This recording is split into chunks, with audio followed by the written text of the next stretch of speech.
Jesus Nazareno, sinasamba ka namin, pinipintuho ka namin.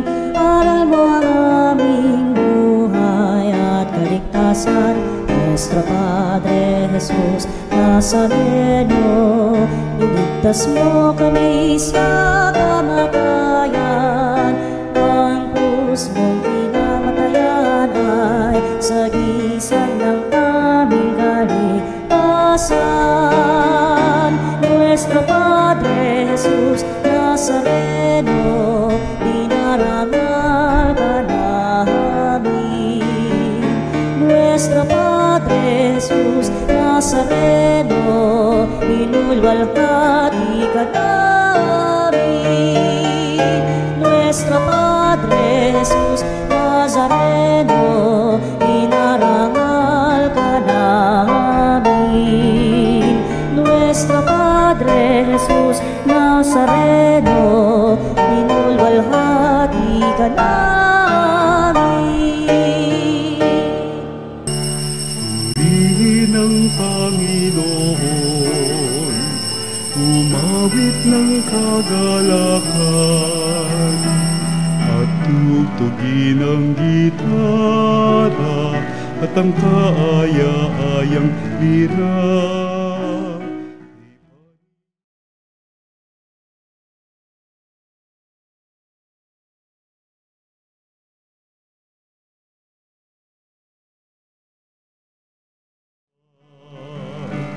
Sa ating mga kaaway, tayo ay Kanyang iniligtas. Purihin ang Panginoon, umawit ng kagalakan, at tugtugin ang gitara at ang kaaya-ayang lira. Ipan ninyo ang trumpeta.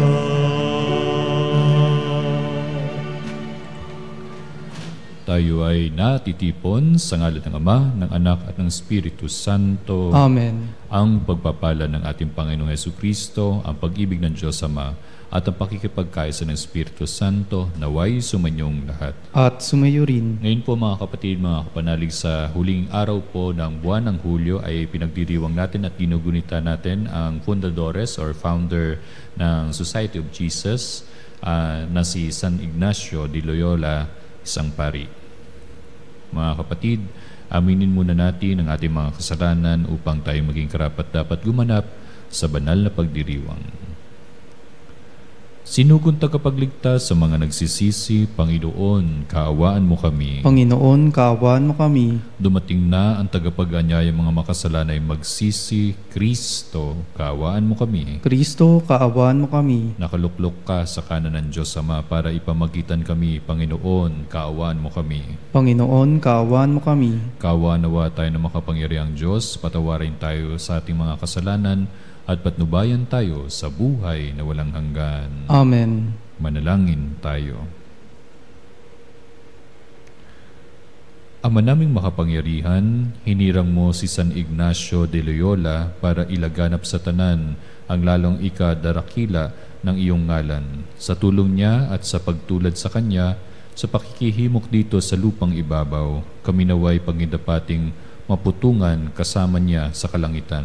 Sa pamamagitan ni Jesucristo, kasama ng Espiritu Santo, magpasawalang hanggan. Amen.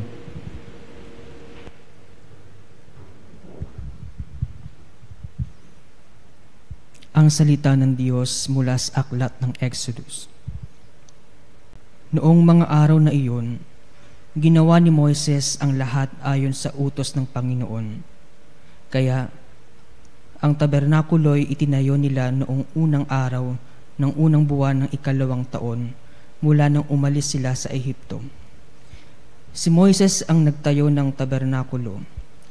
Inilagay niya ang mga tungtungan nito. Itinayo ang mga bastidor. Isinuot sa mga argolya ang mga trabisanyo at itinayo ang mga poste. Nilatagan niya ng lona ang ibabaw nito at inatipan tulad ng utos ng Panginoon. Isinilid niya sa kaban ang mga tapyas na batong kinasusulatan ng mga utos. Isinuot sa mga argolya ng kaban ang mga pasanan at ipinatong ang luklukan ng awa. Ipinasok niya sa tolda ang kaban ng tipan at tinabingan ayon sa utos ng Panginoon. Nang mangyari ang tabernakulo, nabalot ito ng ulap at napuspos ng kaningningan ng Panginoon.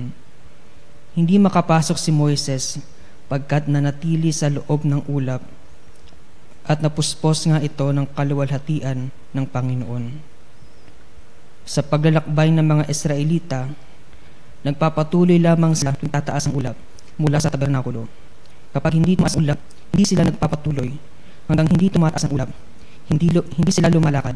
Kung araw, ang ulap ng kapangyarihan ng Panginoon ay nasa tapat ng tabernakulo. Kung gabi naman, ang haliging apoy. Ito na sa isang lugar na kitang-kita ng mga Israelita at siya nilang tawag sa kanilang paglalakbay. Ang salita ng Diyos. Salamat sa Diyos. Ang templo mo'y akmal, Diyos na makapangyarihan. Ang templo mo'y aking mahal, Diyos na kapangyarihan. Nasasabik ang lingkod mong sa patayo mo ay pumasok. Ang buong katawid umaawit ng mayod. Sa masasayang pag-awit ko, pinupuri buhay ng Diyos. Ang templo mo'y aking mahal, Diyos na kapangyarihan. Panginoon, sa templo mo, pamamayang pugad, mag-ingay sa templo mo'y nagagalak. May inaanak, palina sa tabi ng iyong altar, poon ayon ng Diyos na walang upas. Ang templo mo'y aking mahal, Diyos na kapangyarihan. Mapalad masasabi, silang do'y tumatahan, at palaging awit, puro ng hanggan. Ang sa iyo umaasa, masasabing mapalad din, ang lakad ay malakas. Ang templo mo'y aking mahal, Diyos na kapangyarihan. Kahit isang araw lamang, gusto ko pa sa templo, kaysa 1,000 araw na ibaan, gusto kong magbantay sa buong himelo, kaysa ako'y maksak na masamang tao. Ang templo mo'y aking mahal, Diyos na kapangyarihan.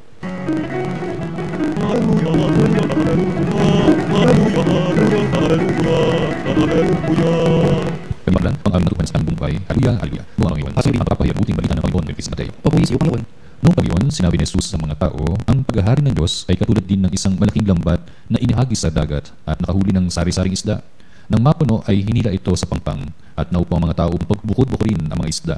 Tingin nila sa mga sisidlan, ang mga mabubuti, ngunit itinapon ang mga walang kwenta. Gayun din ang mangyayari sa katapusan ng daigdig.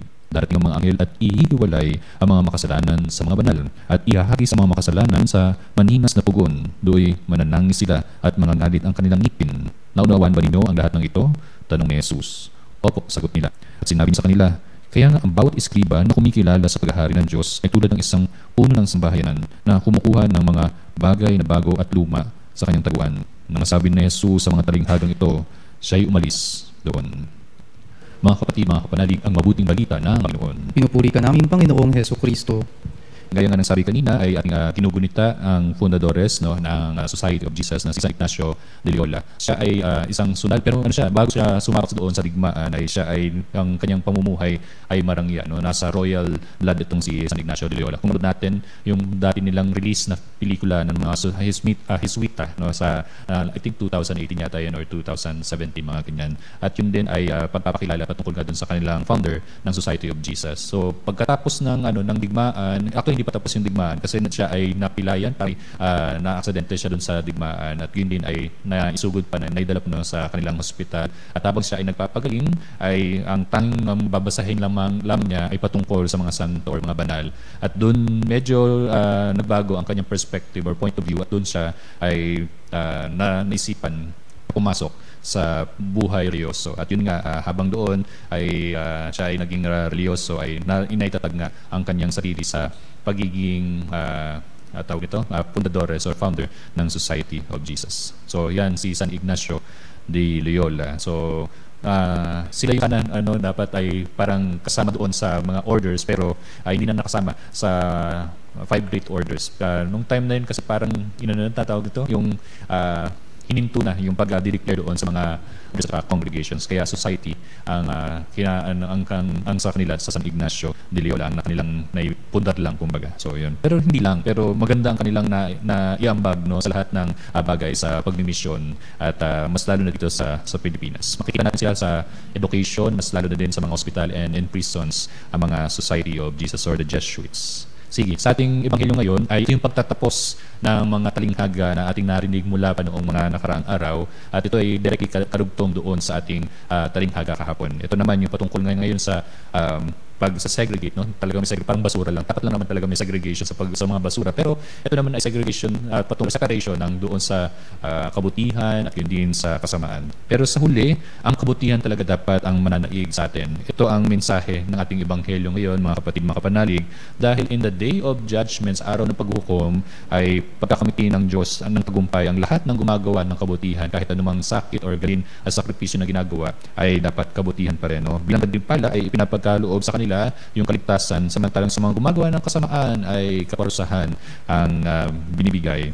So paano tayo mahihikayat na palagian tayong pipili doon sa kabutihan at maiwasan ang kasamaan? 3 points lang palagi, no? The first one is lagi nating tatandaan na ang Diyos ang unang nagpadama sa atin ng kabutihan. Ang sabi nga ni Apostol Santiago sa kanyang sulat, every good and perfect gift is from above, coming down from the Father of the heavenly lights, who does not change like shifting shadows. Kung pawang kabutihan ang ipinagkaloob niya sa atin, ano't gagamitin natin sa kasamaan ang mga mabubuting bagay na kanyang bigay. Gayun din kung gagawa tayo ng masama, pinatutunayan lamang nito na hindi natin binibigyan halaga ang kabutihan loob ng Diyos na lagi niyang ipinadarama sa atin. The second one, nilikha tayo ng Diyos likas na mabuti. Ayon kay Apostol San Pablo sa kanyang unang sulat kay Timoteo, for everything God created is good. Kung likas pala tayong mabuti at gumagawa tayo ng kasamaan, tinatalikuran natin ang ating tangal bilang tao at sinisira natin ang ating kalikasan sa paggawa ng gayon. Kaya't hindi maaaring magkaroon ng lugar sa ating buhay ang paggawa ng masama. Ito yung palaging nasasambit ko doon sa mga funeral masses because we are still connect doon sa mga namatay na nauna na sa atin. Kaya kung hindi tayo gagawa ng kabutihan, mahihirapan din yung mga nauna sa atin na makapasok doon sa kaharian ng Diyos. And ito yung pagkabiyak din para sa atin at pagpapaalala, a reminder for us na gagawa tayo ng kabutihan. Kaya nga, sinunod ito ng ating Panginoong Diyos, ng ating Panginoong Hesukristo, na para pagnilayan natin kung anong ikikilos natin sa mga susunod na araw.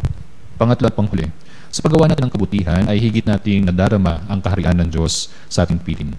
Madalas na kapag ang pinag-uusapan natin ay ang kaharian ng Diyos, ang iniisip natin ay ang langit, no, na kung saan tayo ay mananahan mabuhay matapos po ng judgment day or ng araw ng paghukom. Subalit tandaan natin ang kaharian ng Diyos ay maaari nating matikman samantalang tayo ay nabubuhay pa sa mundo. So tayo rin ang pipili, sabi ko nga kanina, decision din natin kung ituturing nga natin yung mga nangyayari sa atin, our situation, kung langit ba ito at hindi ay nasa sitwasyon tayo ng pagiging mga hinahamon tayo ng, or sinusubok tayo ng panahon. So hanggat ang bawat isa ay tanging kabutihan ang gagawin, ang mundo ay magiging parang langit na rin. Para sa ating mga personal na pagninilapa, para sa pagpapatuloy din natin, ay tanungin natin yung ating sarili. Gaano tayo kasigasig na piliin gawin ang tama at gawin din ang mabuti? At ano yung mga humahlang sa atin upang gawin ang mga ito at na doon ay napagninilayan natin at mas na ay tayo ay pinipili ang paggawa ng kasakitan sa ating kapwa. Kaya ang hamon sa ating pagsasabuhay nitong ebanghelyo nito sa pagtatapos ng mga talinghaga ay lagi nating ipagpasalamat ang lahat ng kabutihan ginagawa ating Panginoon Diyos sa atin at yun din ay gagamitin natin ito sa kabutihan. Pangalawa ay iwasan natin yung paggawa ng kasamaan dahil nilikha tayo ng Diyos na likas na mabuti.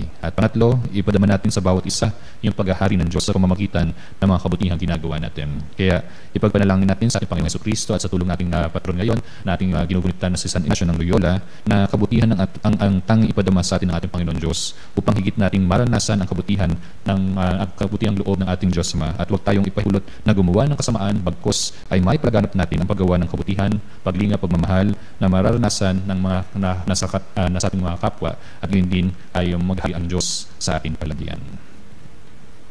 Mga kapatid, mga kapanalig, tumugon tayo ng may pananalig sa panyaya ng Diyos na pumasok sa kanyang kaharian. Buong kababaang loob tayong manalangin. Panginoon, gawin mo kaming karapat-dapat sa iyong paghari. Panginoon, gawin mo kaming karapat-dapat sa iyong paghahari. Ang simbahan, naway huwag tumigil sa pagpapahayag ng ebanghelyo sa lahat ng tao, dako, wika at kultura. Manalangin tayo sa Panginoon. Panginoon, gawin mo kaming karapat-dapat sa iyong paghahari. Ang mga tao naway huwag manatiling sarado sa nakaugaliang kultura, bagos papayaman nila ang isa't isa sa kanilang pananampalataya kay Kristo. Manalangin tayo sa Panginoon. Panginoon, gawin mo kaming karapat-dapat sa iyong paghahari. Ang mga walang-wala sa mundo ito, naway maging taga-mana ng kayamanan ng kaharian ni Kristo. Manalangin tayo sa Panginoon. Panginoon, gawin mo kaming karapat-dapat sa iyong paghahari. Mga pinanghihinaan ng loob dahil sa bigat ng kanilang mga pagsubok at karamdaman, naway huwag ipinit ang kanilang puso at bagos palalinin pa ang kanilang pananampalataya kay Kristo sa dinaranas nilang mga pagdurusa. Manalangin tayo sa Panginoon. Panginoon, gawin mo kaming karapat-dapat sa iyong paghahari. Ang mga namatay, naway tanggapin saan ng langit. Manalangin tayo sa Panginoon. Panginoon, gawin mo kaming karapat-dapat sa iyong paghahari. Sa iyong sandali ng katahimikan, ating ipanalangin ang iba pang mga pangangailangan ating pamayanan, pati na rin ang ating natatanging kahilingan. Manalangin tayo sa Panginoon. Panginoon, gawin mo kaming karapat-dapat sa iyong paghahari. Panginoong Diyos, makibahagi nawa kami sa iyong pag-ibig na bukas sa lahat ng tao. Tanggapin mo kaming lahat kasama ng aming kapatid na si Jesucristo ngayon at magpasawalang hanggan. Amen. Ang ibig mo, ang ako, lahat ng ito'y nagmula sa iyo. Inihaan mo sa'yo, puso kong inahalay sa'yo. O Diyos ko, Panginoon, lahat ay niyayang aming inampot, aming buhay at kakayahan. Ito'y para lamang sa'yo, kalwalhatian. Ito'y para lamang sa'yo, kalwalhatian.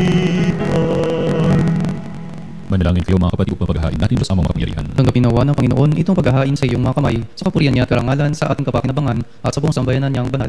Ama naming lumikha, maging kalugod nawa ang mga alay na aming inihahain ngayon si San Ignacio de Loyola ay ginugunita namin sa itinatabmong pagdiriwang na siyang batis ng tanang kabanalan, mangyari nawa kaming maging banal sa katotohanan sa pamamagitan ng Jesucristo kasama ng Espiritu Santo magpasawalang hanggan. Amen. Sumainyo ang Panginoon At sumayo rin, itaas sa Diyos ang inyong puso at diwa. itinaas na namin sa Panginoon. Pasalamatan ang Panginoong ating Diyos. Marapat na siya ay pasalamatan. Ama naming makapangyarihan, tunay ngang marapat na ikaw ay aming pasalamatan sa pamamagitan ng Jesucristo na aming Panginoon.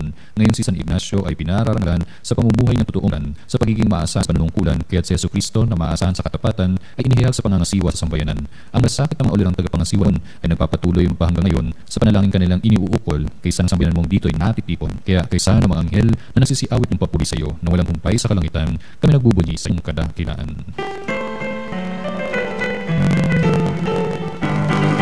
Santo, Santo, Santo, Diyos makapangyarihan, puspos ng kalahati ang langit at lupa. Sana, o sana, sa kahirapan, pinagpalang narito sa ngalan ng Panginoon. O sana, sa kahirapan, o sana, sa kahirapan.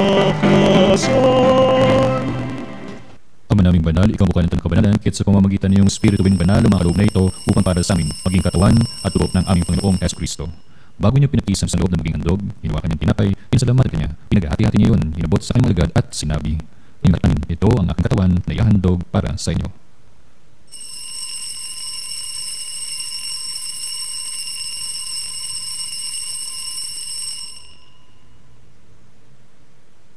Gayun din natapos ang hapunan, hinawakan niya ang kalis, mulit niyang pinasalamatan, inabot niya ang kalis sa kanyang alagad at sinabi, "Tanggapin nila ito at inumin, ito ang kalis ng aking dugo. Ang bago't walang hanggang tipan, ang aking dugo ay bubuhos para sa inyo at para sa lahat. Sa ikapagpapatawad ng mga kasalan, gawin niyo ito sa pag-alaala sa akin."